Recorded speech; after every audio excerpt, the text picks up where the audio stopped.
You like how I made the thumbnail last time, your face? Yes, I enjoyed that a lot. Okay, so you're using my hard drive. I am using your hard So drive. there's no way I can look at the trailer footage. I cannot believe this. Like, you are lying to me. I'm not lying to you. You are for sure. You can even lying look to at the me. chips inside of it. Like where they hit the pavement. I mean, even those don't look as bad as they did yesterday. Yesterday, they were like, I was like, Nate, you gotta throw the stick away. There's no way. Hello, welcome to the Orange Glad podcast. I'm your host, Nate. Do you smell that? Do you smell it? Is that Fall Farmhouse? Dean Cain? I wanted him to so bad just be like, is that Dean Cain? that Fall Farmhouse? We're repping some Superfly today because we both accidentally wore green. You're a bit more lit up than I am because there's a lot of light coming through that window. Yeah. We'd like to start out the podcast with talking about the deck that Cam is currently holding right now. Like, I don't even understand how our decks May I see that? are literally indestructible. Okay, so not... You can test them if you want. Yesterday, we pooped this deck. Okay, well, give him context. Indiana yesterday... It's pretty humid. It was at like 85 or 86% humidity. Okay, we did some humidity. You know what I'm saying? Some stickiness. It was sticky. Stick. Right. Stickiness. And then they were already kind of broken in. Correct. So, right, like a little bit broken in. And I brought them out yesterday, and we recorded 3 trailers for 3 new moves coming out. So if you guys don't know, there are 3 moves coming out Soon. So you're welcome. Some good boys. I honestly do hope you guys enjoy the tutorials. Like, dude, I'm pumped. they're gonna be good. Then we also got this one clip of me just like backflipping off of something because I wanted to try it. Regardless, we pooped them. These were like, thrown. They started to get soggy. Yeah, like I gross. cut them. I surely ate them, and I felt it. Like I felt like I could have wrung them out. Wrung them out. Like, I swear, I feel like I could have went like this, and water would have came out. Like that's how like they were bad. Regardless, what happened today was I left them out overnight. Just not even in the air conditioner. Nope, in a cool house. So it was like, it wasn't by the air conditioner, but it was in an air conditioned home, an apartment. We got these out. I think. Do we scoot this a little bit this way? Can you scoot in your chair? I can. I'm looking at the camera, and you're like on the edge. Yes. Whoa! What happened? Oh, I smacked the table. Okay. Does that look more equal to you? I can't see it. Okay, sorry, I can. Never mind, that looks better. Anyway, we pooped these. Like, pooped them. We opened them today, and I go, Cam, would you believe... Oh, that was a bad fan. That was a bad example. Would you believe that this... That's also a bad example. Let me do it from the front. Would you believe that this deck, that still fans like this, is the deck that we pooped yesterday? And Cam thought I was lying to him, and I was not. I for sure thought you were.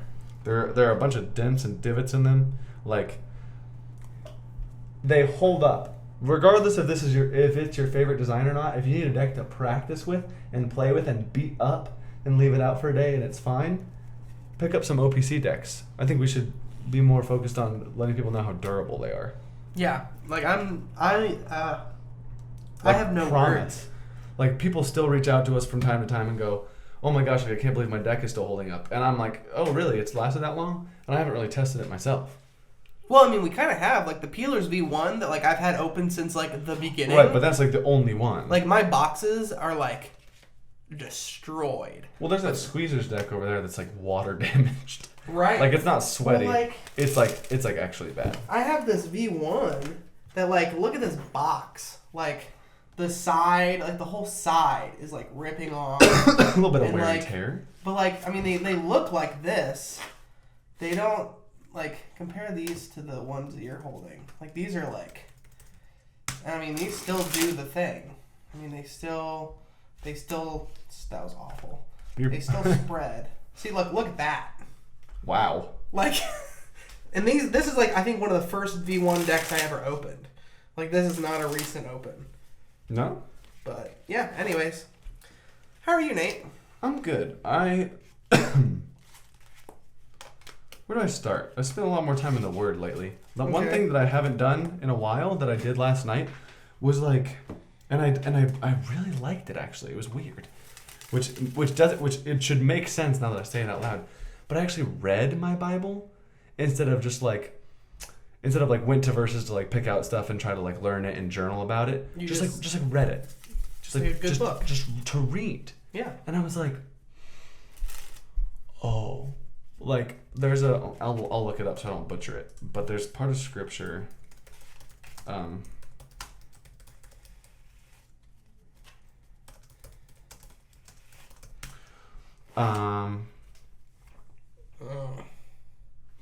Oh wait.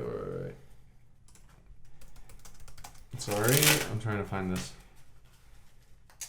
While he's doing Aha, that. Ecclesiastes. Sorry. Ecclesiastes 3, 1 through whatever. That there is a time for everything. A season of every activity under the heavens. A time to be born and a time to die. A time to plant and a time to uproot. A time to kill and a time to heal. A time to tear down and a time to build. A time to weep and a time to laugh. A time to mourn and a time to dance. A time to scatter stones and a time to gather them. A time to embrace and a time to refrain from embracing.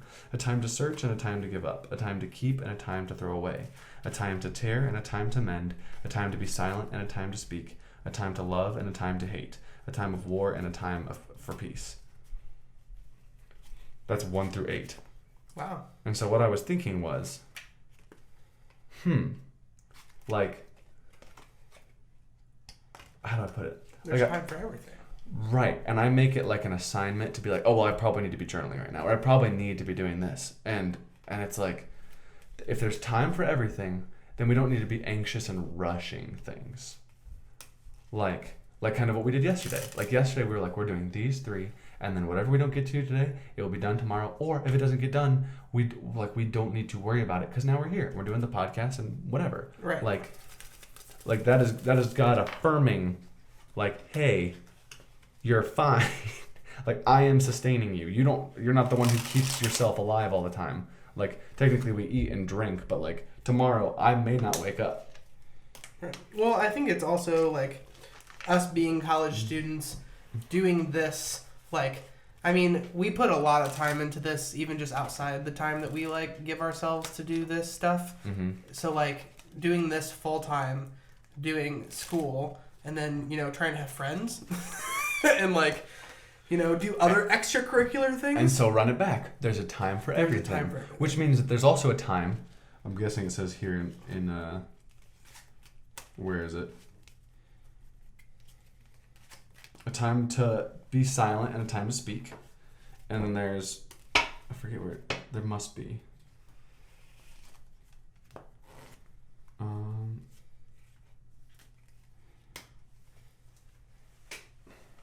I'm guessing from what this says, there must be time. Well, it doesn't have to be this exact piece of scripture, but there's also a time to rest. Right. Which has been what we've been trying to figure out. Oh, yes. Sorry. I just put those down and like pick this up. I like how these feel. Not for the subject, but Oh, that's fine. sorry. I don't. Continue. Or was that it? That might have been it. I don't know where we're going right now. I don't either. We're just 2 dudes. Well, it looks like it's time to call somebody. Matt? Should we try? Oh, that leads into a perfect thing. I talked to him yesterday. Oh, no way. Okay, So, cool. What's up If with that? anybody doesn't know about the Fontaine scavenger hunt, someone messaged me and said that they didn't know about, or they commented on our last podcast and said they didn't know about it. It's over. Oh, really? Yes. Somebody figured it out? So it was something Matt explained to me. There was something someone led to. I think it was guest, like something in the guest deck, and then something in the farmer's market deck. That was supposed to lead you to. So that's why you guys couldn't figure it out, was because the hints were in decks that you didn't have. own. Yeah. And then it led to. Basically, it led to this, and Matt said it was kind of dumb, but like, or at least was frustrating, and I would have been frustrated too, that you had to go to the guest pop, or the new guest pop-up, and give Zach a code word to win the thing. So like if you brought him information at the pop-up that's in like California, I don't remember where it was, in wherever, then you'd get 4 decks. That was it? Yeah. Yeah, exactly. that was it. Like, I feel like there should have been A bigger prize, more to it. Yeah. Like, and so what happened That's was a lot of work for 4 decks. So what I did yesterday was I was about to watch that movie, The American Gospel, with my boys, and Alex Schendel is playing BioShock 2 on the huge theater screen because he brought his Xbox for us to play the movie on. Right. And at the bottom of the screen, as he's going, like I don't understand the game at all. He could probably explain it to me, and then I would get it, but like I didn't understand it watching it. Right. He's like walking in the game through this place, and at the bottom of the screen, you know how like it like when you maybe change location or whatever, like the location name pops up at the bottom. It's a title, so it lets you know. Sure. Yeah, like where you are. It said Fontaine Futuristics. Of like a place in BioShock. And so the Fontaine name apparently goes through BioShock. There's a guy named Frank Fontaine in BioShock. That I'm guessing this is not true per se, but this is my guess, pun intended. Guess deck, the guess deck. You're not laughing. That that my guess is that Zach tried to find stuff with the name Fontaine in it and then use it. Like, he didn't work with BioShock to make up that name. Right. He was like, what has the name Fontaine in it, and how can I make that play into what I'm doing? But so was that one of the guesses? Like, was that something that somebody had to like know about? Yes, and I don't know the clues to lead it there, but apparently there was like guest thing, and then it led to a farmer's market in BioShock that was apparently the 6th level of BioShock, and then Fontaine Futuristics is this whole corporation building, part of the lore of the game, that is in... That's a lot. Well, that's on the 7th level. So you'd have to buy that game. Or you'd have to at least know it and then sit and look it up online. Because here's the thing that I did. I saw it at the bottom of the screen. It said Fontaine Futuristics. And I was like, Fontaine Futures. Like, there's probably no coincidence here. That's probably exactly it. Right. So I just looked it up on Google, and like the Wikipedia for it came up, and I just texted this to Matt, and I go, does this have anything to do with anything? And he goes, that's it. That's exactly it. And so when he said that, I thought that I had figured it out on accident and skipped a bunch of steps, and then I called him, and he let me know that it was over. And that's why he knew that was it. Oh, so like, that's why there wasn't any like big no, like because blow up about it. Because in my opinion, it was boring. Well, it was cool until like the end. The end didn't justify like the journey. No, like the beginning was cooler than the end. Yeah. Like I thought you were up until freaking 6 a.m. with Matt. Mm-hmm. And I enjoyed that, and I'll take that back as a memory, regardless of what the outcome was. I wonder why include the guest decks. Like, why not just like? I felt like he could have just did it with the futures and then like. Or he could have come out with a new deck. Yeah. The thing that I thought would be cool was like think about the end of that journey of the like scavenger hunt or whatever, and you get a special like container of every single Fontaine. I feel like he has the Fontaines to have done that. Or like if the first person to get it could be one prize. There could be a red Fontaine, blue, black. I think pink was next, then green, then Chinatown, if I'm not mistaken. Chinatown, then Rip and Dip. Then no, Slight Edition is in there somewhere with the movie Slight. It's navy. Yeah. I don't remember where it is. Regardless, you have enough decks, probably, Zach, as we know, since we have a lot of our own, to be like one of each for this final box. If you figure out this entire scavenger hunt, you get all 6 of the Fontaine Futures, then 2 new guest decks, all the old ones, like. Because that was crazy. I think it was like the beginning of the chase was fun.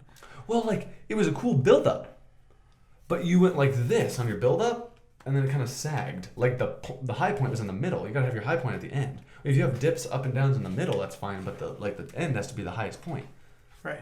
Like the reason why movies are so good is if they have a good story to tell throughout, then usually at the very end, like we talked about this in my screenwriting class, and obviously in all my English classes and whatever, that what makes a good story is actually, you want to know where it comes from, ironically? Okay. Well, not ironically at all. It's on purpose. The gospel. Yeah. Think about this. Literally, you're like, okay, the guy who is coming to redeem you of all your sins is coming soon. or is here, and like the disciples are like they kind of don't get it, because like think about this: we have hindsight, we have all of that in our past, so we know all of it. But the picture being in that time, and the disciple, like, you're hanging out with Jesus, but you don't know that he's going to the cross to die. You know what I mean? Like they weren't aware of that. We go, well, why didn't the disciples just know? Well, they are in the present time then. They're human beings. Like they don't know. Like they're like us. They're like, oh, we don't know that he's going to go do that. So when he died, they didn't understand that all he had been saying all along was that he's going to come back in 3 days. They're like, oh no, that guy was like the wisest guy ever. He's innocent. He just went to the cross and died. Right. And he's pinnacle, top point. Like the end. Well, like at least the highest point in terms of like concern. Right. You're like, that guy has never wronged us ever and is now dead, going to die, and he does not deserve it, and we know that. And he's now dead. And so for 3 days they were in mourning and in darkness. And then on the third day he comes back. All right? So think about that in terms of story. You're like and it's called, the way that my screenwriting class put it was like, I think it's like dark night of the soul or something, is that point where you think that everything's lost. And then, but like you have to have the thought that everything is lost for that overcoming it to be so strong. Right. So like in terms, if I were to make a scavenger hunt for OPC, maybe do it in the future, we'll see. Like I would want, here's the thing. For all 12 of you. If we actually do this, if we actually do an OPC scavenger hunt for one of the decks, then like, oh, that's bad. Never mind. We'll fix it later. If we actually do an OPC scavenger hunt for one of the decks, it'd be lit. Well, I think it would be lit, but I was saying that one point of the clue, that here's the hint now. We'll just give it to him now. If we ever do this, the way that you'll know you're close is if all hope seems lost. If it feels like you're at a dead end, then you're almost there. If you're like, this doesn't make any sense, these clues don't lead anywhere, you should be like, wait a minute, like there has to be like, and you want to transition this back into the gospel? That's faith. Right. That's where you're like, well, it can't be over, right?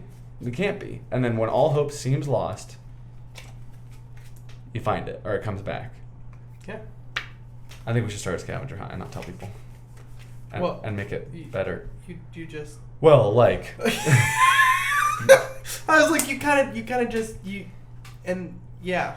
Well, here's the thing. Not everybody listens to this anyway. Maybe this will get more people to listen to the podcast. All 20 of you are gonna be like freaking out. They'll be like, wait a minute, did it already start? Right. Like, we haven't started it. We haven't. But yeah, like that would be fun. I mean, that's kind of what I did like that little bit I did in Chicago with like making up the clues was super fun. Like hiding the decks around Chicago. Sure, and that's just little ones. Right. That's like I want to do that wherever, like if I travel anywhere without you, because I just travel a lot. Like I would like to do that. I think it'd be fun to maybe make an online one, and we should start like we should have a meeting set aside this week maybe and start that. Once we, or you know what we should do? Once we have our next year decks planned out, and like, What do you mean? We already do. I meant like, do we really? Is it concrete? Yeah. Well, then we can start this week. All right, bet. Well, we should probably get past Squeezer's official launch. If you're watching this, Squeezer's official launch is on the 13th. It was yesterday, or it was today. It's today. It is today. It is. Oh, that's Friday the 13th. Did we do something wrong? Did we? It's Friday the 13th. Yeah, it is Friday the 13th. What does that even mean? What does that even mean? It's just, it's a scary movie thing. But I like, don't watch why? scary But movies. what is the origin, like the what origin? What is the relevance of the day and the date? I don't know. You know what I mean? That's just the day that bad stuff happens. I don't know. Well, I get that it's a movie. Well, but like I think the movie is based on like that's just like a bad day. It's like a bad omen, like a black cat, like crossing your path. So it's not real. No. Well, I mean, like, I don't believe in superstition. Like the whole like at Ball State, if you walk. I'm not superstitious, but I am a little stitious. Well, but high key though. I know it was funny, but high key though, like, why mess with it? Like, why? You know what I mean? Because it's not real.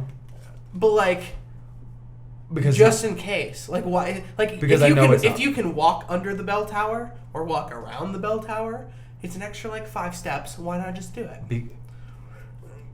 Because what I believe in says that that's not true at all. Because walking under a ladder is not going to dictate anything that happens today.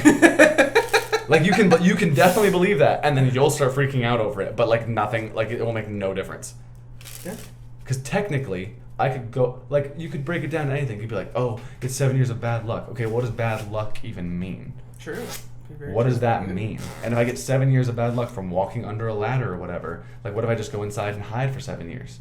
Dude, like, you turn into the SpongeBob episode. Does that mean he's like got the penny bad? and the napkin and the chip, and he's like, he feeds himself by. At least I have you, Penny.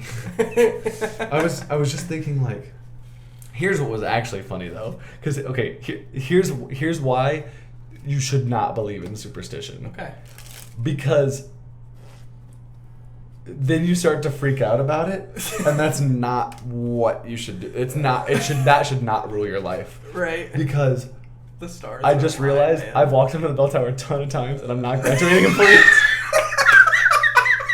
I was waiting for you to do that. That was the whole point. But in plugging that for you. Regardless, there are people who have walked under the bell tower and have graduated in less than 4 years. I will just say that those things are both true, but they're not. They don't correlate.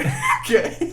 But it is. But I'm just checking in. But here's the thing that we can laugh at, like, because technically, if I wanted to, because here's the thing, me walking under the bell tower doesn't affect my desire to graduate in 4 years, and like, if I really wanted to graduate in 4 years, I could do it. Like. And I could have done it. And right now I'm saying my wisest choice is to not. You love that I just plant that seed and wait for you to figure it out. No, I noticed it already. But I was just like, that's dumb. Oh my god. Anyway. There's no schedule or flow to this, and it's kind of nice. It is nice. Like, we just get to look up Friday the 13th. This is like the podcast we used, who did we use? Me and my friend Angela used to do. We used to do 2 podcasts. One was called Cruising at Random, which was literally just a podcast of us driving home from school, or driving to and from school every day. And what we do that I thought was funny, like a cool thing for a podcast, is we would take random suggestions from people on subjects to talk about, and then we would just talk about them. So it would be like, how do I put this? It would be like you would write down anything you wanted on a piece of paper, and then we'd keep it in the console. And then when one of the conversation topics got boring, we would open the console and pull out like a topic to talk about. Yeah. And it was hilarious. I thought it was really funny. But it was funny because we were driving to and from school, and it was called Cruising at Random, and the acronym spells out car. Yeah. And so our logo was a C @ sign and R, and it was like Cruising at Random. It was funny. And then we were like, I think our Twitter was like @randomcruising or something, because we couldn't get Cruising at Random for some reason. And then that evolved because we never actually could put that anywhere. But then I don't think it's on iTunes anymore because the hosting went away. But we called it the Swervecast. Yeah, I remember that. Because there was an inside joke from Cruising at Random called it was when swerve was like the big thing. The lingo, the key word, the hot word for our generation at that time. Swerve. You just got swerved. You know what I mean? Like yeah. Like lit, Bro, I'm ruptured. Ruptured. I'm ruptured. That's the next one. I created that myself. No, it's not gonna be. Bro, I'm so ruptured. You know what? You could try. I'll let you try it, and we'll see what happens. So I already do it with McKenna. It's fine. Ruptured or just like random words? Random words, but like one of those that came out of that was like, bro, I'm so ruptured right now. Okay, so lit. So lit is kind of like our thing right now. Our generation's like that. Like, or like bet. Sure. Like you know what that means. So, So swerve. He just said like too many times, and so we put like a counter on the screen, and it was like got like over 40.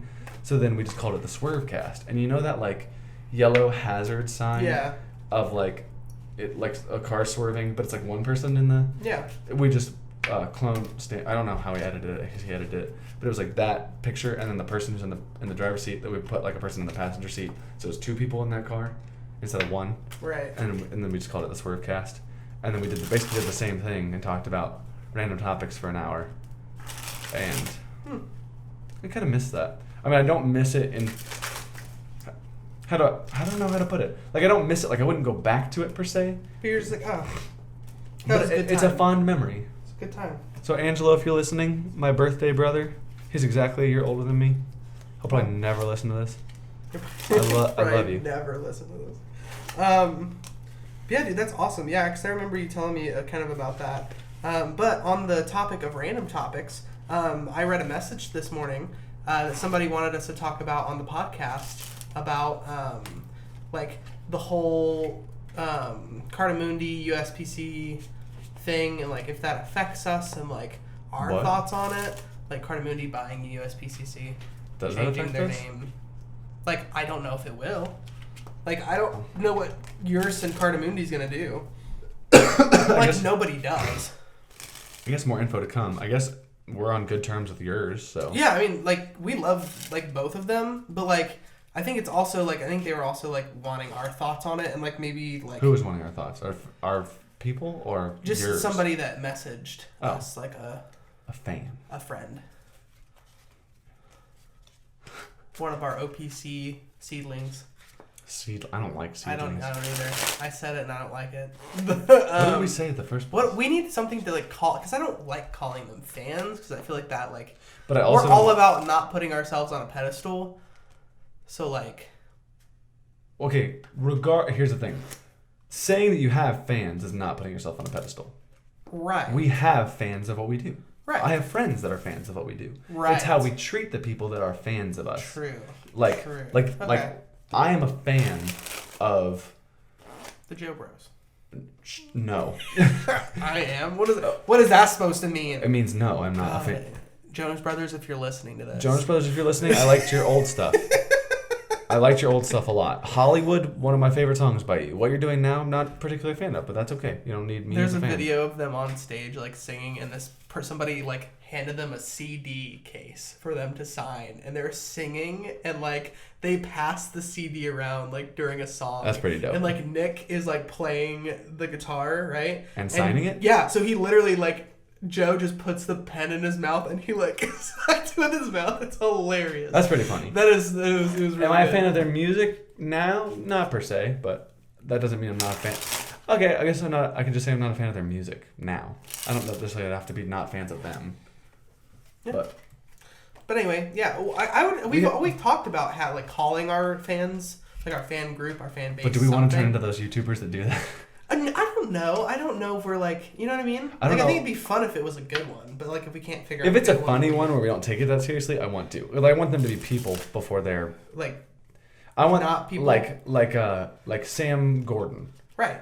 I think is a friend of ours and a fan of what we do. Right. But I don't think I would ever consider him like a seedling. Like I don't like that. I'm like he's a fan of our work and he's a friend of ours. He's both, and he can be both. Yeah. And we can treat him like a person. Like, that's the thing. What about our roots? That's where we came from. Right. But roots of like, we can always grow new roots, and those roots are going to stretch out and like bring people in. Nope. No, you don't like it? I think they're our fruit. They're the fruit of our labor. We put in the work, and then they come and like are fans of what we do. And then there's always bad fruit that falls off and gets plucked away, that may be someone who fades away, or there's just ripe fruit. So like, fruit's a good analogy because it can cover a lot of things. Wow. There's bad fruit. It's like there's a whole. That's what I mean. It's like there's a whole brand. But that's the thing is like with this, all lemons aren't the good lemons, and hopefully if we got some bad fruit, they'll fall off the tree. So we're the tree. Actually, technically, if we want to break it down scripturally, What? Nothing. Are you mad because of how well this is working out? No, I can't say anything. Why? I don't want to say what I'm going to say. Because I can't. Can you tell me why? No. Not while we're being recorded. Why not? Because they don't know yet. They don't know what? Oh, right. Yeah, nope, we're on the same track. Can you text it to me? Yeah. Because now I want to know. Yeah. Here's what I hate. Is when people do this on podcasts. And you're like, what are they talking And now we're about? doing it. I'm so sorry for all of you who are listening. I promise you'll know in the future. This isn't something that we're keeping from you for good. It's only temporary. I promise. If it's what I think it is, I'm Yeah. Yeah. That's yeah. Yep. Anyways, all right, moving on. Oh, No! How long has it not been recording? like seconds. Like I just watched it and it didn't say that. Oh. So like the audio is still gonna be there. That's fine. We should put in like a random clip of something. I don't just know. like stock footage of something. Just fruit, anything. fruit stock footage. Just stuff falling off trees. Yeah. We should go. Wait, why don't we just go shoot B-roll? No. That's the thing is we don't. We say stock footage and we're like we can just go make that. I know, but like, so stock footage is there for like if you just don't have the time. But we do.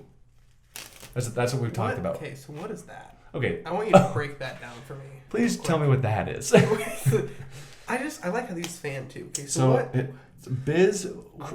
I forget how you pronounce his last name. If you guys know Zach and Biz Take Europe, it's that Biz. And what I've been doing is this thing where it's basically like you pressure like a waterfall, and then you spread out, and it becomes like a U shape on your hands. So watch. So you waterfall. You start here, and as you let go, Okay. I'm still not that great at it. Start here. You start forward. There you go, like that, And then you just let it. kind of make it more. Do it a little bit slower, and release slower. Like don't release them all at once. Release forward. So your hand is forward like this. Yeah, like that. That's interesting. Yeah, it's very fun. It's just like a fun.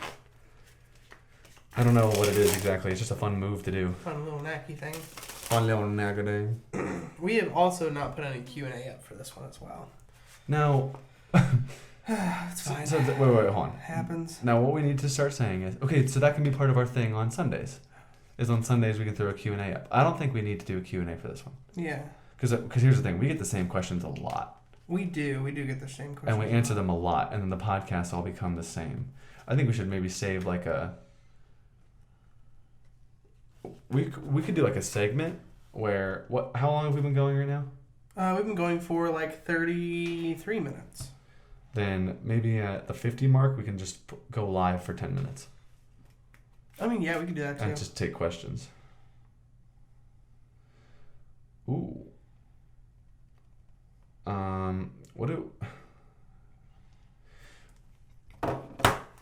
Cam, we need some more interesting questions. We need more interesting things. Well, we don't need interesting things to talk about. We could just go somewhere. What? I don't know. I need you to take over for 5 minutes. I gotta send a 5 minutes? text. Yeah, but I'm trying to figure out how to word it. Wait, who's the important text?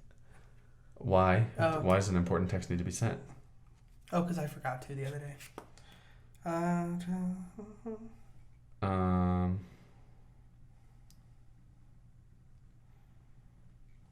Okay, wait. Oh, did you talk to Michelle yet? That's who I'm messaging. Oh. Sorry, I read McKenna. I think it's Michelle, not McKenna. Oh, yes. That's why I was. You were concerned. You're like, are you okay? Well, Are you stop. going live now? Yep. Do it. Time to go live. Hey everybody, you're on the podcast right now. And podcast, you can, if you are recognized, I'll read out the handles and whatnot. So here's the part where we go live on Instagram. Shalom everybody, we're podcasting right now. So if you're watching this, we're podcasting. So I need any questions. Cody's here. Shalom, Cody. If you guys are watching this, there's a man named Cody who lives in California. He graduated from the same school we go to currently. He's a wonderful man from what we know. And yeah. So if you guys have any questions, shalom everybody.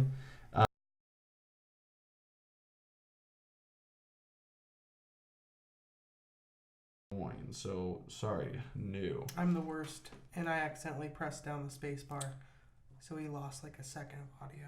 Oh goodness. I'm Okay, the well, worst. Reto Man Magician says he loves our deck, so thank you.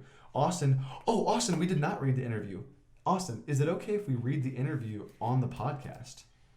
If that's okay, that might be a fantastic Let me find where that email is from Austin. Yes. Okay. Hello, Clean Hands with Cards. This might be hilarious. Well, this might be perfect. Okay, so Austin said absolutely. Austin, now you are going to actually just have recorded footage of us doing the entire interview. So this might be exactly what we needed. So for those of you live, you can throw in questions at some point. Do you plan on keeping the 2 fruit deck design or have plans to change it a little bit? For now, we might change it in the future. But like we're not going to change the fruit part, but we're going to do some other fun stuff. Yes, it will be on YouTube, Austin. So you're going to have all the footage you need on YouTube, and we can also send you a text thing out. Actually, Austin, why don't we just do this for the rest of the podcast? The interview is a perfect thing to do on the podcast. So thank you, Austin, for sending that out. Should we just do this? I'm down. Okay, well, guys, I kind of feel bad for going live and then kind of having to shut it down. But Austin, thank you for joining and reminding us of that. 2-2 train. I'm glad you ordered some squeezers. Anyway, we'll probably have to go now because that's a fantastic thing to get to do on the podcast. And we may go live later or afterwards. We'll figure it out. If you guys are watching this right now, then go check our YouTube channel to watch the podcast on Friday. And Austin, thank you for being here. Oh, what's up, Diesel Illusions? Kyle, shalom. And, Kyle. Bye, guys. Love you. Share that because we went live for a little bit. And we're still podcasting. Thank you, Austin. Yes. Here, I can just pull up the email. I have it up as well. Oh, never mind. So I'll talk to you. Then yeah, just read it to me. I don't know why my voice is like this. I need to go drink some like hot water. That's a fun sound. I'm gonna drink water too now. I need hydration. To be able to turn your hobby into a company is something very few adults can do in their lifetime. To be able to do it with a close friend of yours is even more rare. To be able to do this while both of you are still attending college and are in the 20s is just maddening.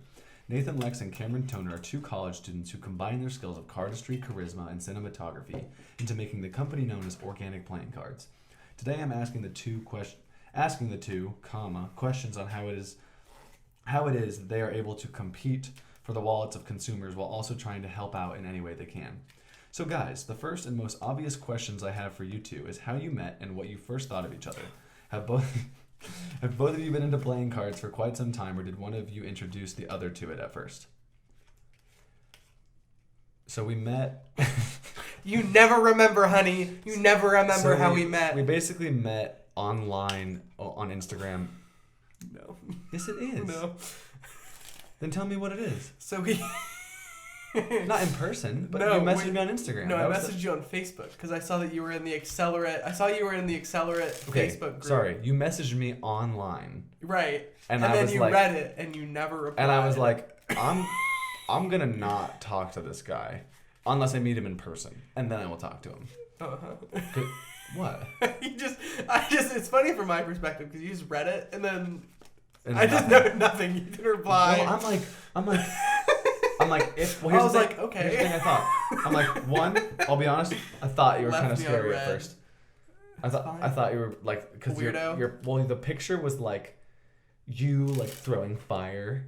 That profile picture. No, that was when I was. Later? That was later. I think it was like me and I don't Riley Dance know Marathon what or it something. was, I looked but like I was a geeky magician kid that you probably didn't want to talk to. It was like the magic he looks like he does. I don't want to be a part of. Right. And that was wrong of me. Right. Because now we're here.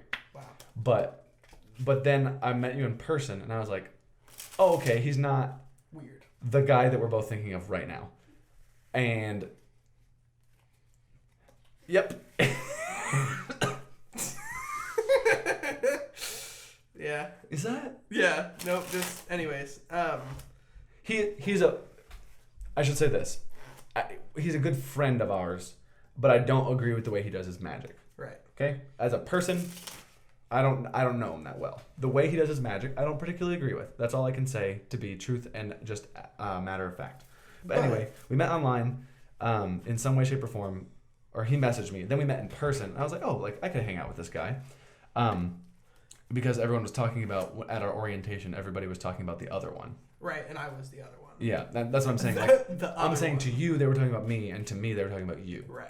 So that happened, and then we eventually met each other, and then by the end of that school year, you showed me the picture of the banana, and the rest is history. Yeah. That you can probably find in a bunch of other things. That's weird. You can find that story online places. I know, right? Like, I don't have to keep retelling it. Well, because the thing is that I brought you I was like, hey, So here's the Well, PowerPoint wait. We slide. don't need to go into that. That might be one of the questions. Oh. Like, let's just wait. Okay. So, but the other one was one of you introduced the other to playing cards, and no, we were both doing playing cards individually. Before. Me, a mix of cardistry and magic, and Cameron definitely more magic, if not any cardistry. Yeah, like Sybil. Cam, how do you and Nate balance each other out in terms of business partners? What is one of your guys' way of team building so you can keep a healthy work environment? I think we just team build because we're like friends. So like we also do things that like aren't work related most of the time, or like try to. So like we actually hang out and we just chill. But like also what we do is fun too. Hold on. I try to a lot, and Cam really likes to work. I do really like to work a lot. So there are some times where I'm like, this is turning into an online counseling session. Be real with me, honey. I'm like, hey, can we not talk about cards for like 5 minutes? And I'm like, no, and then you don't. And then later you say like, did you see this thing that someone did? And I was like, and I'm like, yes, it's cool, but like I love to work a lot. Here's what I'll say. I also like working a lot. I have been made more aware of the unhealthiness of being a workaholic, and so I have been more aware recently of trying to prevent us from burnout. So that like yesterday, I think we had a very enjoyable day. We did, yeah. Because of like taking our time, pacing ourselves, and doing other things outside of just work. Right. And then it made work yesterday more enjoyable. Right. So that's where we're at. Right. So then the real question was, how do we balance each other out? I think that we're really good. Don't say what we're good at. I'm gonna help Austin out on this. What are your strengths and weaknesses, and what are my strengths and weaknesses, and how do they? I was just about to go there. All right, go ahead. So if you've taken the Enneagram test, I am a 3-wing 2. So I am very much, like we've already been talking about, I am a workaholic that wants to be an achiever and like do all the things. And I think Nate helps me kind of like balance that between like taking care of myself, but then I also think that like me being an achiever, I'm always on top of like the things that need to get done, and like I allow Nate to just kind of like free flow and be himself, which I think is helpful, like especially when we were in like Toronto, New York, and like let's just Portland. Explain the whole Cardistry Con thing. There was a time where I literally said, when we get our pay from our next deck, you take whatever the expenses are for the trip, the plane, and the where we're staying, and don't even tell me the numbers, and then just give me what's left. Right. After that, and that's what happened. Right, and I booked everything. So that I didn't have to worry about it, and I could be more focused on the people that we're messaging on Instagram, and being invested in the people that we talk to, and doing other concepts with creativity in terms of like the actual cardistry that I do. Right, and like the content we make. Correct. Yeah. So like I also handle like the design and like the template making and all that kind of this stuff. This boy does a lot of work on the design end that I don't do. That's the part that I get trying to get to play with, and I get to like say the ideas, and I was like, can you make it happen? And then it happens. And then Cam is the reason why it happens. It's a fun time. And Kate. Yes, Kate. Shout out to Kate one time. One time. But yeah, so I think that that's how we're able, and I think that it's also like nice because we both challenge each other. I think Nate challenges me more than I challenge him, just because like I think Nate likes it. I think he has a fun time just being like, so why do you want to do it this way? Because I think that's just fun to him. I really, really like going against the grain. I know. So when you pick out a grainy way of doing something, I'm like, do we have to do it that way? And then sometimes we're like, yes, we have to do it that way. Right. Because that is the way that like it's like that's the wisest proven, the wisest way to do it. Right. And then there are some times where it's like, why not? Like step out. In terms of probably like where to put our finances and right. what to like make like wise financial decisions in what we spend our money on is like where we don't go against the grain. But like creativity. I'm also bad at that. What? Spending my finances on things I shouldn't. I own 2 one-wheels. That's all I'm going to say.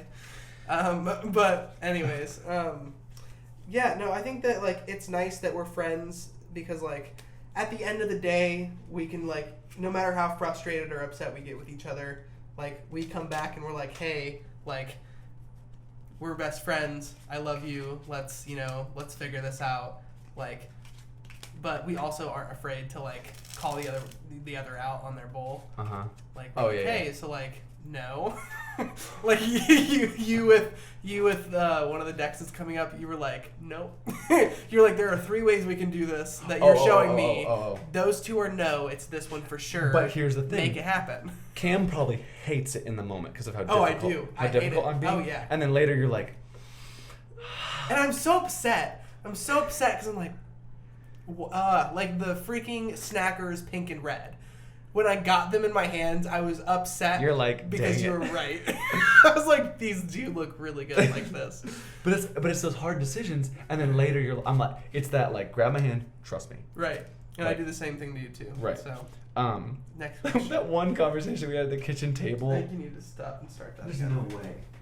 I just would. It was 15 minutes. Oh, never mind then. I think it was off for longer than you thought it was. No, it wasn't. Okay. Whatever. It doesn't matter.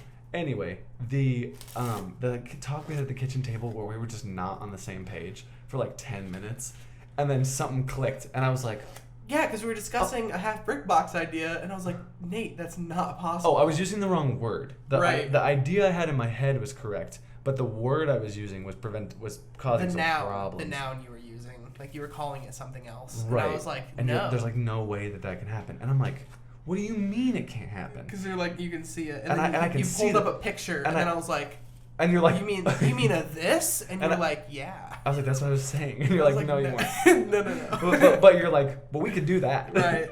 So I'll just put this out there. This question I don't deserve. Right. Okay. I just couldn't stop smiling reading this.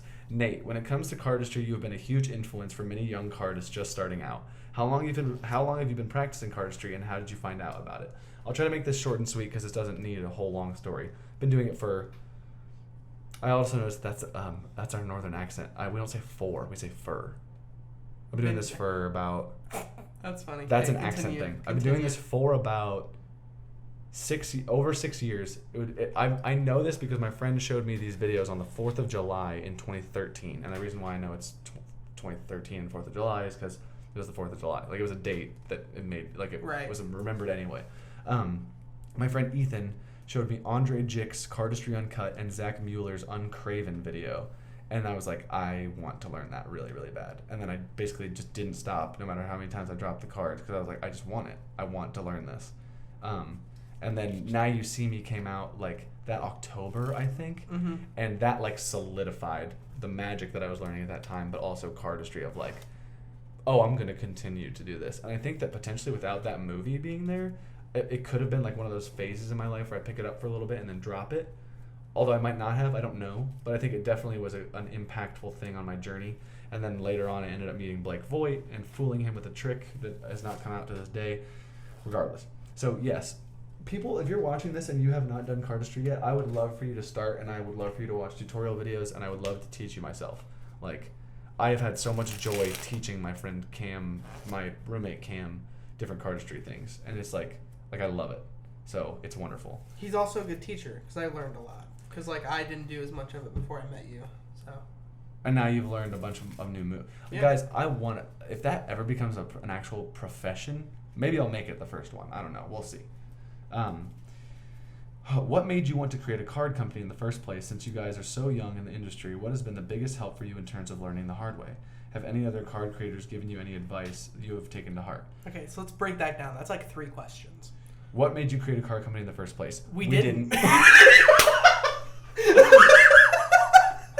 I love that because I had the same thoughts. Like, we didn't. It was an accident. It was an accident. It was a happy accident. Okay, let's make it short. If you don't know the story, we wanted to just make the banana cards to have a good custom deck. Because, like, I just wanted my own deck. Yeah, that was good quality. Right, and like not even good quality. I just wanted it to be I wanted like it to be good quality. I wanted it to make sure that it had the quality of like a U.S. playing card company. Right. To like for maneuver. Well, I guess you were more into Magic. I was more into cardistry. I just wanted a cool, fun deck that you made yourself. I made myself. So then we made it. And with here's what is going to play into the rest of those questions as well. Kevin Yu was a huge help. Right. Our boy. Yeah. And yeah, like we didn't want to. Basically, we did it. We loved doing the process. We fell into it. Yeah, and then Kevin asked us what fruit was next, and we both go, we get to do this again. Right. We were like. So then it got to the point where I was like, because me and Nate told people we were on cloud 9. Like, we held our own deck. Making the one, we got multiple of it. This is what we said last time. We got more than a brick. We were going to get a brick of our own custom playing cards. Like, that was like it. That was the dream. That was the dream. That was the dream. And now we're here. Right. Like, we have to dream bigger. Right. And so then I was like, well, oh my gosh, like, we could do this for, like, ever. Like, or at least a good portion of time. Or like, we still don't know where this could go. Right. So then I was like, well, oranges. Like, we literally looked at each other and we were like, oranges. And then we looked at each other and we both said juice box. Like, it was one of those things where it was like we knew what we had to do next. Like, and then we were like, well, the whole thing revolved around how punny it was when we were making peelers, because all it was a joke because of rounders. Right. And then it being like you peel cards off the deck, so they were peelers and they're bananas. And then we were like, okay, so what do we do next? And then we did that whole thing with like knock knock, who's there a banana? Knock knock, who's there a banana? Aren't you glad I didn't say banana? Aren't you glad podcast? There we go. There it is. but like, yeah. But that was the whole joke of going into the next one. Like, we had a campaign idea for it. We didn't even need anything else. Well, and then like, since it was an orange, I was like, we need a logo because we're not peelers playing cards anymore. Because we're doing multiple fruit. Right. So then I was like, organic because it's. If you guys, this is a little secret. I wanted it to be produce playing cards. Yeah, and they were in the origin. I said no. PPC. I said no. It could still work. No, I like organic. Here's better. the thing. It could have been. Hear me out. We would have had to change names again. We went from peelers playing cards to organic playing cards, and now, but if we went to peelers to produce, when we started doing vegetables, then we probably would have had to go organic. But now we're already here. But like, we skipped a step. That's fine. I like organic so much, especially because then the orange is literally the O. Since you guys are so young in the industry, what has been the biggest help for you in terms of learning the hard way? I think just doing it. Well, doing it, and then being like upfront and like not afraid to make mistakes.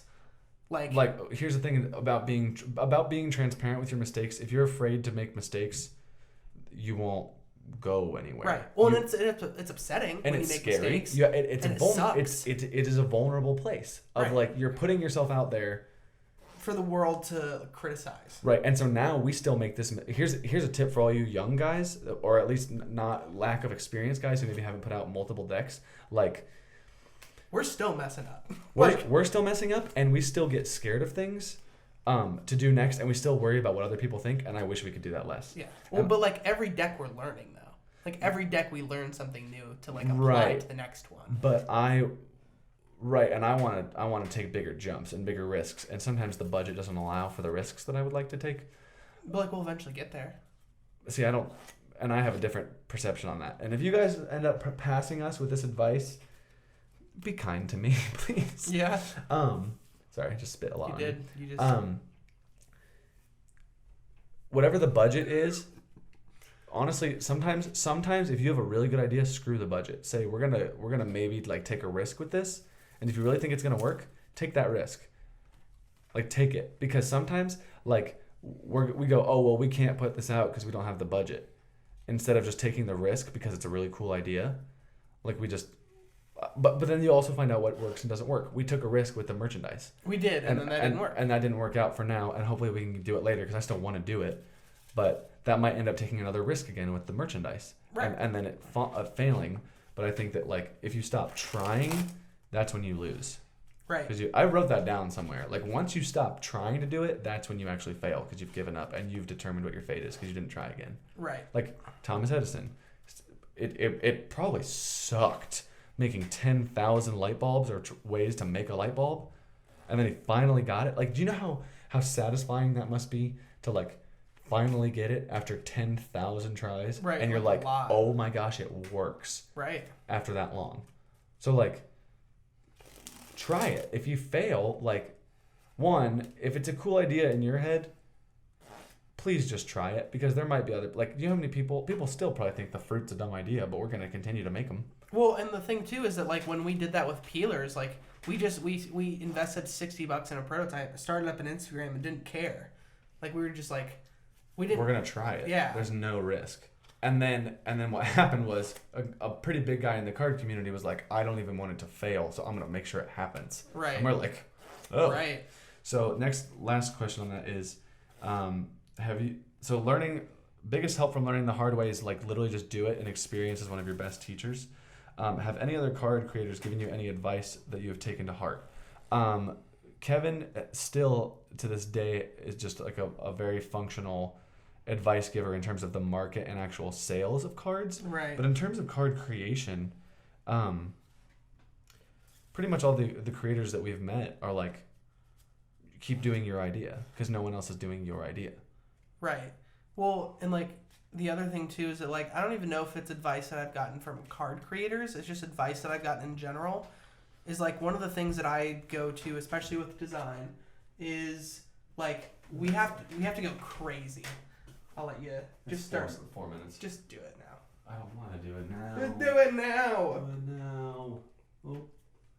Got it. But yeah, some of the advice that I've heard is like if you set out to do something, like it was something you said from somebody where it was like, first I'm gonna make the best this, and then next I'm gonna be the best at this.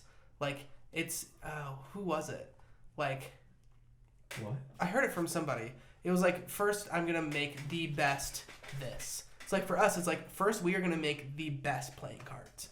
Oh, you could break it down even in less than that. We're gonna make the best banana deck. Right. Or like we're gonna make the, you know what I mean? So like, if you want to align it with something that will just hold true through the ages, line it up with scripture. Whatever you have right now, God has already said that you like one, that He is enough, and whatever He has gifted you with right now is enough.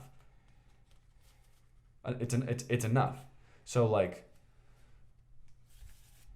well, hold on. Let me backtrack on that. That's in terms of salvation. But like, let's say this: God would never guarantee you a card company like we got. So we get to be thankful for that He allows us to do this, because that's not what He guarantees at all. But if you don't try it, you won't know if it'll happen or not. Right. And here's the thing: I personally think that there are probably some people listening to this who like they'll want to like pursue this kind of thing, but that may be not even what they enjoy the most. That's what they enjoy the most in this season. But like you trying to make a card company and failing will give you experiential knowledge for what you end up doing later. Right. So like there's no like we may really not run this card company a day after today. It could put like I don't know. You know what I mean? Yeah. Like it could potentially just bomb after this one. We don't know. But whatever we learned from this situation will go on to teach us whatever it is for the next thing that we do. Right. In some way, shape, or form. Right. And then that's actual scripture, for He works all things together for good. And I wanted to make sure I'm staying true to the gospel. That like He doesn't promise you a card company, but like He promises that He wants good things for you, and that He wants you to love Him and know Him more. And so like He's been using this.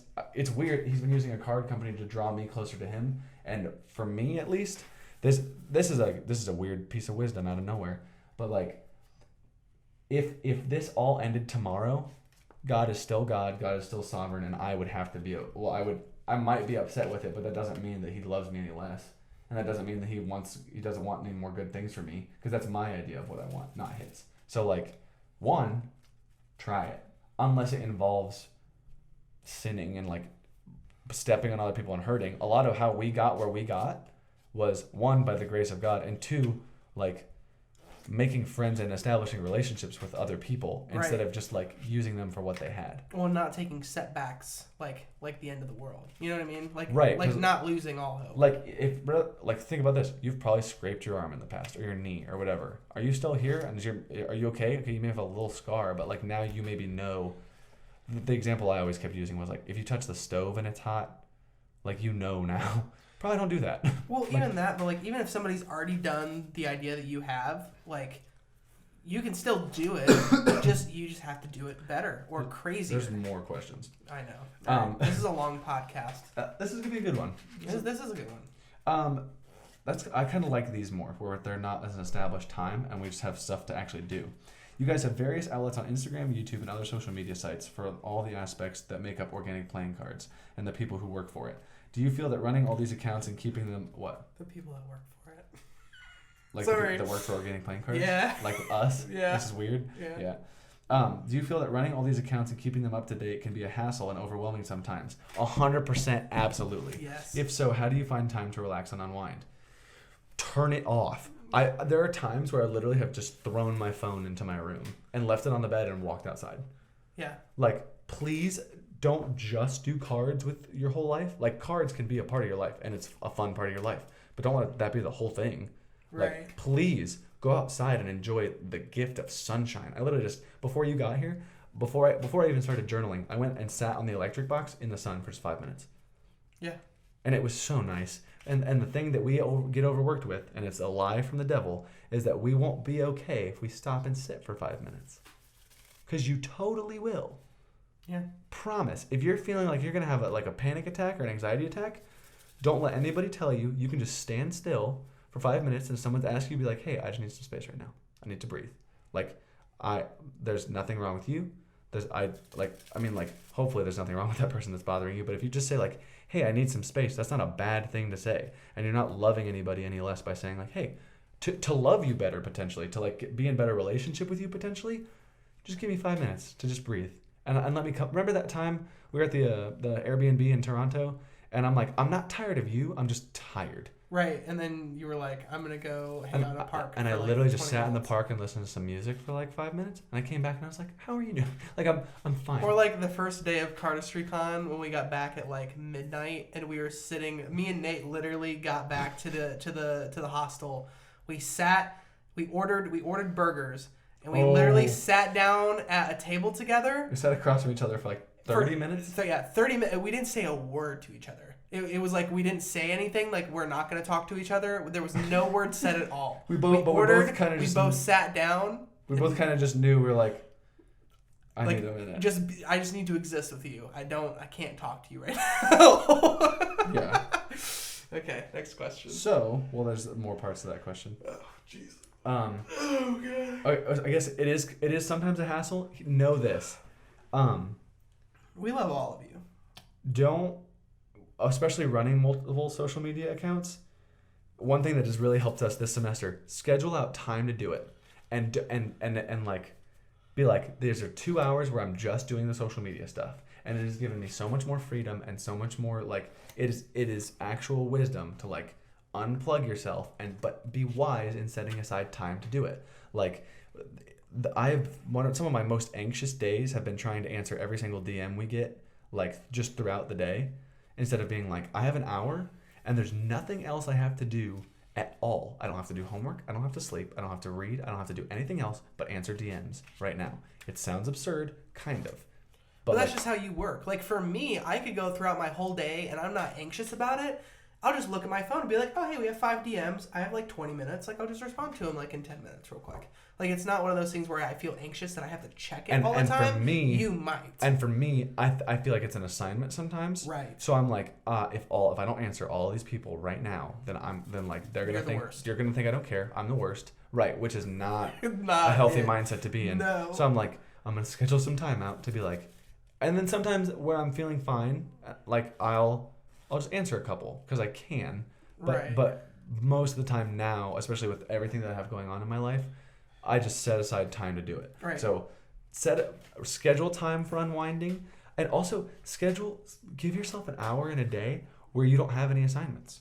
Right. Well, and I think that too, as we get bigger, it's going to get harder just because, like, the bigger we get, the more and more people are going to message us. Mm-hmm. And eventually, like, it'll become overwhelming. And unless we can afford to hire somebody to, like, literally, like, but I don't even know if I'd want to hire somebody to reply to our DMs. You know what I mean? You'd want it to be us. Yeah. So, like... And here's the thing. When we were smaller, there weren't that many messages. Right. So it wasn't, like, as daunting, but, like... No, it was like you could get all your work done in, like, 2 minutes. Right. And, like, now I don't think it's, like, awful. It's not like, daunting. But if we double. Like, if we get to 10K... Uh-huh.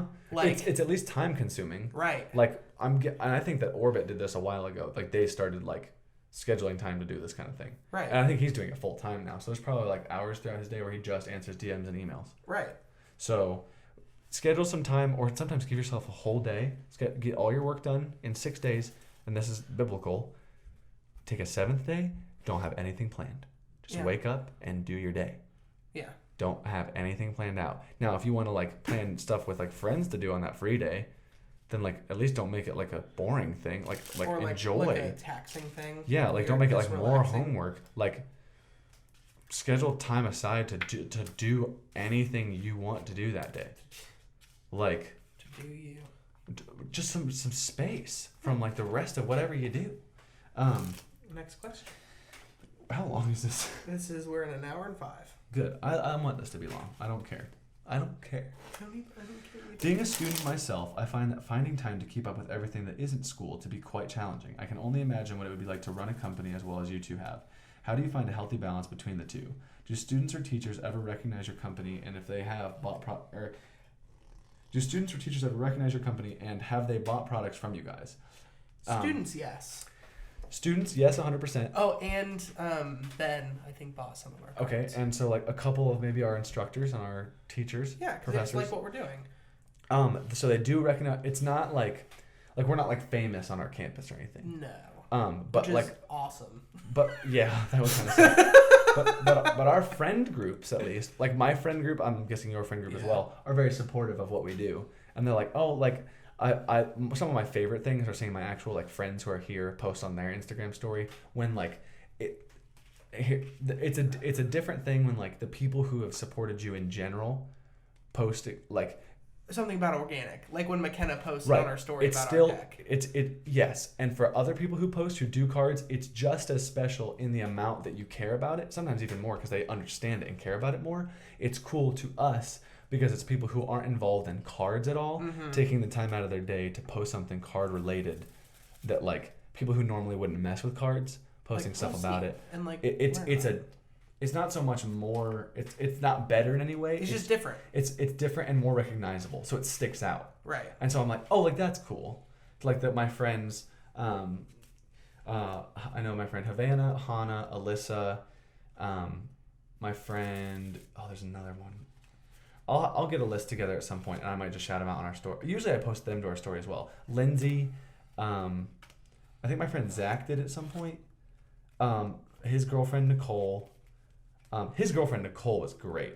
We had a conversation where I was gonna try to text a bunch of people, and she just sent it. And did I tell you what that ended up happening? No. So No, you did. Okay, their sorority ended up being like part of their like philanthropy is leukemia and lymphoma. Right. So like she sent it in this big group chat, and here's how like benefit. It was such a cool mixture of so much benefit in one thing. Mm-hmm. They were able to, for their philanthropy like points, like as part of like what they have to do for their philanthropy, by buying a deck, they were like they got a point for it. They have like some point system, right? Like just to track progress, right. Whatever. They got a point, which means that they were able to get their point for their philanthropy. $1 still went to Alex's lemonade stand, and a deck of ours was still bought. So that like process helped 3 people in one action. One thing, and it was literally all it was posting a link in a like. Or texting my friend Nicole, and I had no idea Right. what would happen. So I was like, "That's Right. awesome." But yeah, everyone's super supportive. Like everyone in my classes knows about it just because I mess with my cards in class, and I usually carry our decks. And like I've told a lot of people about it, and even in my classes, I've told people that like. The healthy balance, by the way, is scheduling it out. Yes. I've had to do this now. Is like schedule out times to read, and here's the thing: schedule out what you know you can do for that day, and please, as you go, if you know you have something on some days, schedule that. But otherwise, take it day by day. Wake up in the morning, maybe a little earlier than you would, and plan out what you have to do today. And then, as well, be flexible with what your plans are, because sometimes they don't Right. work out. That also means scheduling out time to potentially rest and potentially give yourself a generous amount of time to do the thing you want, so that you're not like booked end to end to end to end to end, because that will just stress you out. But sometimes you finish something early and you go, oh, like I have time to breathe before I go to my next thing. Yeah. My advice: Google Calendars. I don't know if you can see this from here, but I literally have my life planned out, and like that takes all the stress away because I do that pre-work. So then when I'm in the middle of things, I just look at my phone. I'm like, oh, I have this next. And so I don't have to think about it. And so my personal place in that would be do that daily I don't like the planning morning. out my whole week. Right. That stresses me out. Right. But like you could do that in the morning. You could wake up, take a shower, and be like. That's what I do. I get up, we go to the gym, or I plan out what my day is, and then sometimes if I already know, like, because classes are just classes, Right. like I know what I have to do. Right. Today I'm going at 2:30 to learn some guitar lessons. Bet. Craziest interaction we've had on campus. I think my craziest interaction, if I may share, was my entrepreneurship class that I just started this semester, where I, after the first class, showed my instructor, Crystal, our cards, and she was like, "What?" And the thing is, she's in an entrepreneurship class, so, like, I'm guessing that she's met, like, people that are heads of, like, billion-dollar corporations and whatever, and, like, has met these people, they've come in to speak and whatever, Mm-hmm. and so I came up to her and I show her this, and she's like, "What?" And I'm like, "Why are you surprised about what we're doing?" Right. Like this is cool, but it's not it's cool to me, but this must be so small in terms of what you've actually experienced. And she really appreciated it. And then the next day, that Thursday after the Tuesday class, she was wearing that watermelon outfit. Right. And that was great. Red pants with a green jacket and watermelons on a black blouse. It was, I really appreciate the teacher. She's fantastic. So what am I saying? So the craziest thing that happened was we did this survey at the end of class about, like, where you're at in entrepreneurship and if like what you want to get out of the class, kind of. Mm-hmm. And there were 4 choices, and it was basically just for participation, for attendance. A was, I know some things about entrepreneurship, but I definitely am here to learn more. B was, I'm kind of a big deal. C was, I know nothing and I'm here to learn everything. And D was like, whatever, I'll learn what I learn. I pressed D on my thing. And so, but then she started, like, surveying the class, and because there's like 150 of us in there, Mm-hmm. and she's like, okay, so where are my A's at? Where are my no little want to get involved? They raise their hand. She's like, where are my B's at? Where are the hot shots? Where are you guys at? And, like, and then no one raised their hand. She's like, come on, like, people press that button. Like, don't be like, she's like, don't be shy. Like, if you're doing something cool, like, let me know. And, like, 2 or 3 people raised their hand, and then I'm not raising my hand. I press D. She looks over at me and goes, you should be raising your hand. And I was like, You're like, thank me, you, Crystal. why? I'm Yeah. like, I appreciate it. I didn't realize that I should be, but I will raise my hand. It was Right. funny. So that was the craziest interaction I've had. Have you had any crazy interactions? The craziest interaction I've had is, like, I actually met somebody that's working on, like, a board game, like a card game, kind of like Cards Against Humanity. But, like, it was cool getting to meet him and then, like, tell him how we started and, like, give him advice on, like, where the next steps are. What's his and name? stuff. I feel like I know him. Oh crap! It's his name. The Instagram is, like, Storytime is what the game's called. But yeah, he was a really cool guy, and like, it seems like a pretty cool game. But I gave him advice and that kind of stuff. So yeah, that was my craziest interaction, just because it was like, I don't get very many opportunities. I think just because, like, not a lot of people, like, particularly, not that they don't care, but it's just like, oh, that person's doing something cool, but, like, like, no one really asks me about it. When coming up with the idea of, we've said this a ton, when coming up with the idea of and design of Peelers V1, what was the inspiration for it all? Do you use the same artists for each iteration or change it up every now and then? Who designs the tug cases as well? Let this one's like a shotgun answer. We don't need to go into the stories of it. Design came from a speech you heard On the Cavendish banana going extinct. Then, so that was where the inspiration came from. We had the same artist up until this coming deck. The one after. so the one Squeezers that's V2. coming out in October-ish, end of October-ish. Right. So we've switched designers. My friend Olivia was designing for us, but then she moved to Indy. And now we have a designer named Kate, Yes, who's which great. is awesome. We should try to have her on sometime. We should. Who designs the tuck cases? Kate, the designer. Kate designs them, but we have a lot of creative direction in what we want them to. Right. So, like, Olivia designed them up until the next one, and now Kate does them. Yes. But so, like, the designer does the faces, the back, and she does the box. artwork. She does all of the And then, visual right. art of it. So, and then you recolor them. right. And I recolor them. We give a lot of creative direction, but then I also like to give her a lot of, like, I'll tell her what I want on the court cards, or, like, we'll discuss what should be on the court cards together. Like, me and her will brainstorm and do that.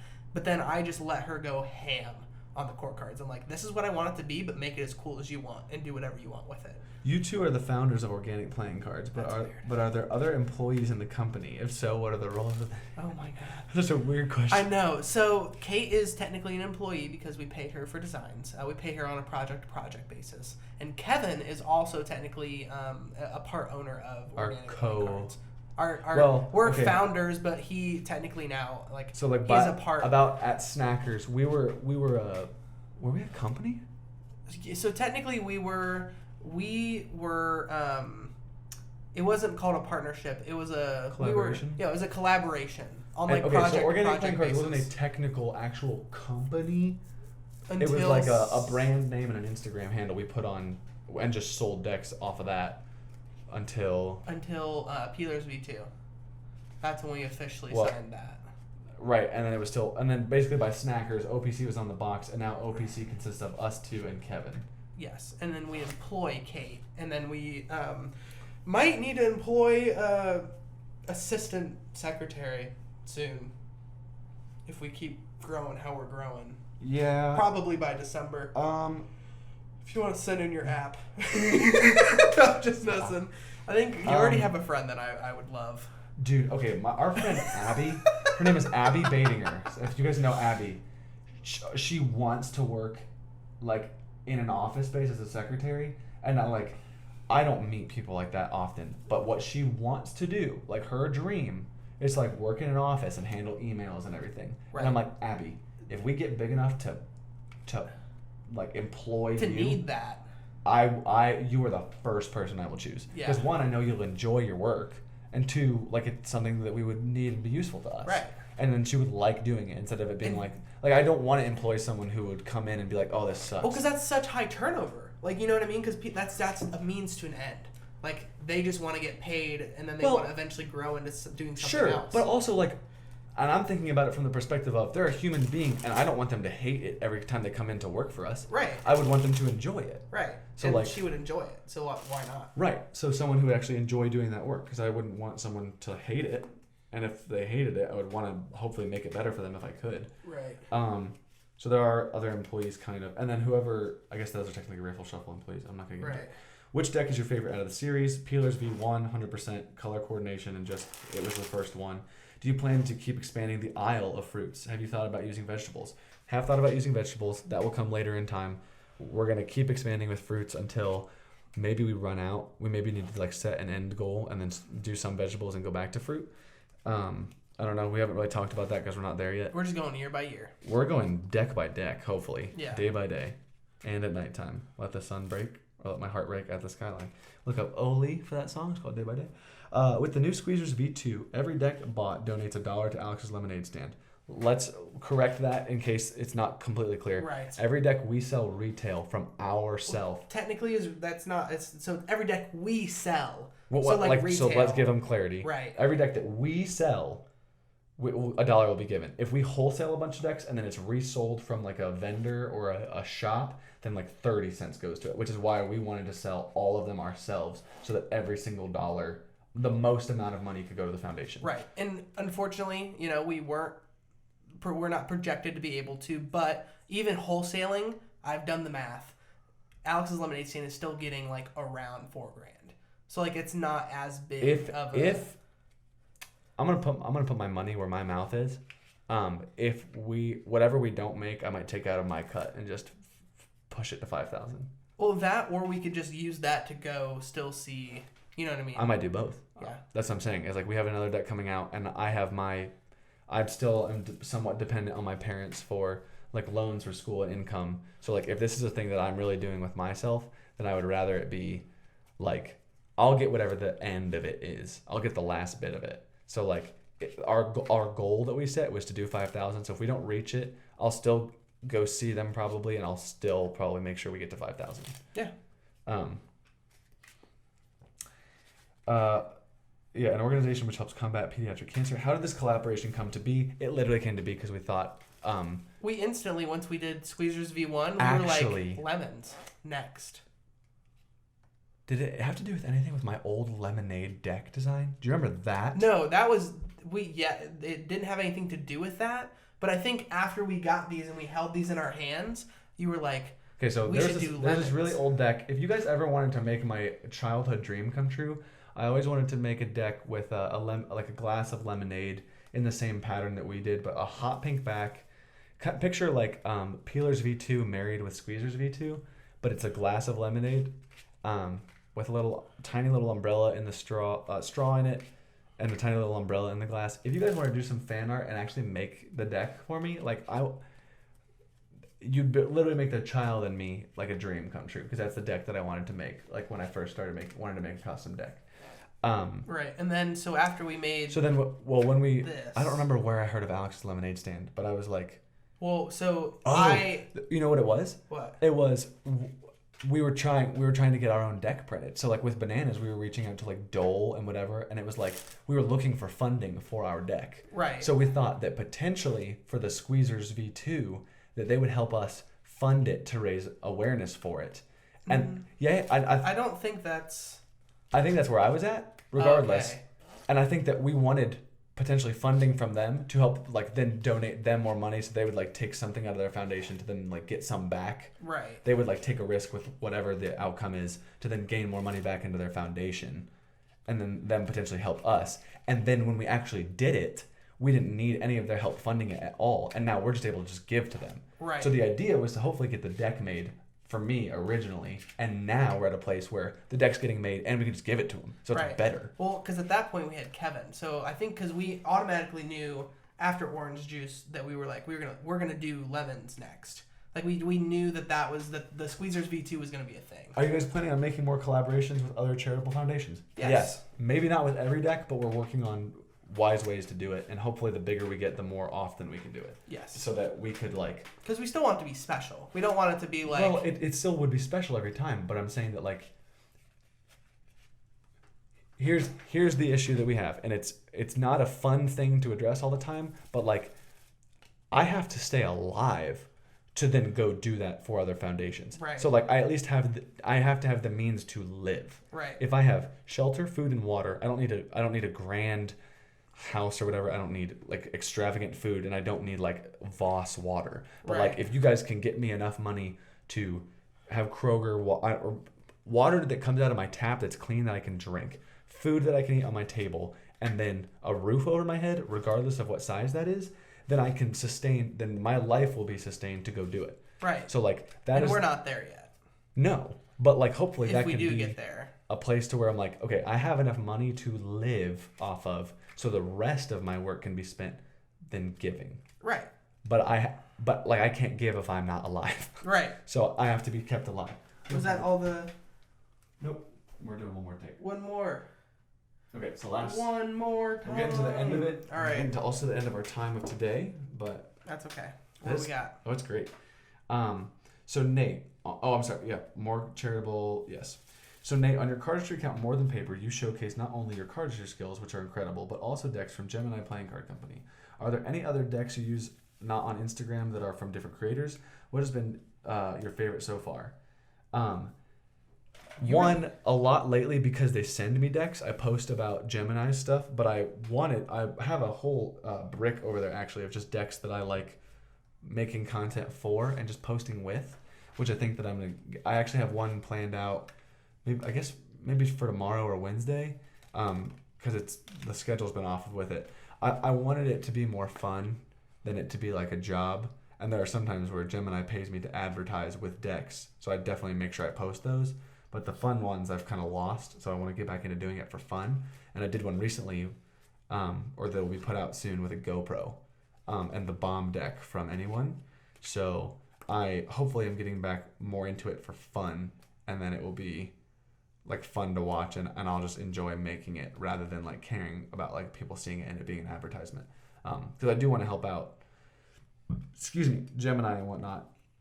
And those are the decks that I've posted most recently, I guess. But yeah, I definitely post. If you look back at my old posts, I definitely post more than just Gemini.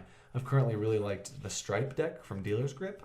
I'm currently messing with a Gemini deck right now, but they always just have solid designs that I like. I'm looking at over there, the ones that I have, and what have I messed with recently? Because I mean, you make any like even for like things that are Kickstarters, like people will send you like Paperwave. You did some stuff for that. Paperwave, yeah. So if you guys know, their deck came out. So I did some posts with Paperwave when they just sent me the prototype, and then they got funded, and now it's made. And then we met. Lorenzo. Yeah. And then I have one. If you guys check out Flux Seal, our boy Sam Gordon has. Oh I forget. Is it Visid? What's the name of the deck? Flux. No. Nope. Flux is the like. I think it's called.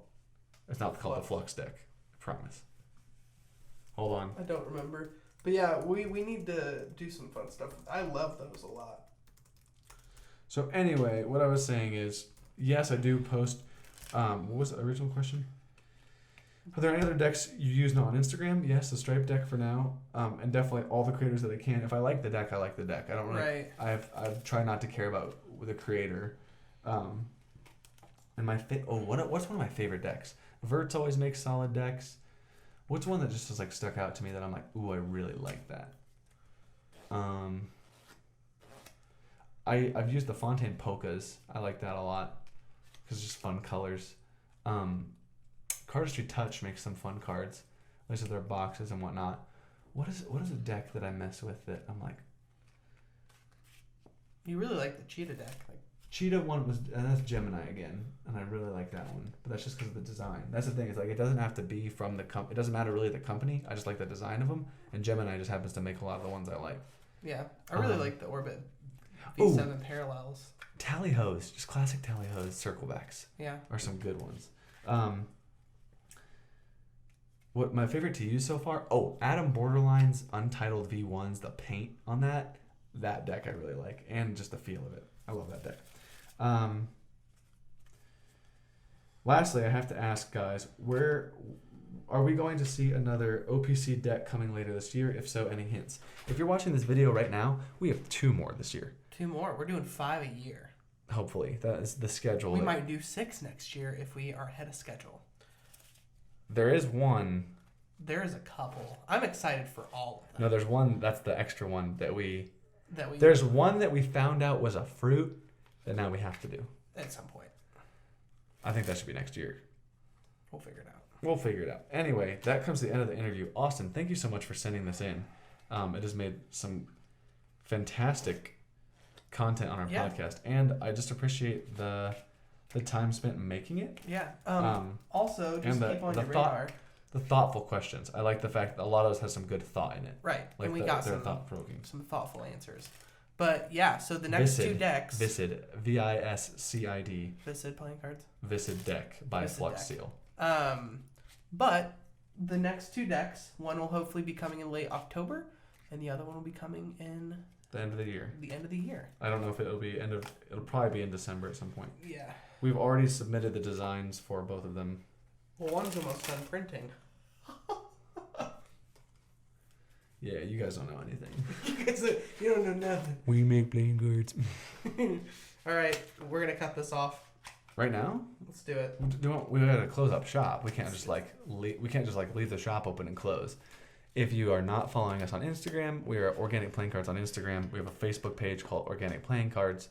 My personal handle is Nathan Ballard Lex _ between those names on Instagram. Yours is Cam Toner Photography. Cam Toner Photo. Cam Toner Photo. My apologies, with nothing in between. That's all one word. Yep. I don't have a Twitter. I'm Nate Lex on Facebook. I don't really use my Facebook. Should we make an Organic Playing Card Twitter? For what? I don't know. I don't want to get on another social media thing. I thought about making a TikTok this morning, and I was grossed out by myself. I was like, I really don't want to get into that. Who knows? We'll talk about it. Look, here's the thing. There are things I don't want to do, but if there's a need for it for our business to grow, I might have to die to myself and be like, I guess we're getting to TikTok. I think Twitter is better. I think people share more on Twitter. Really? Yeah.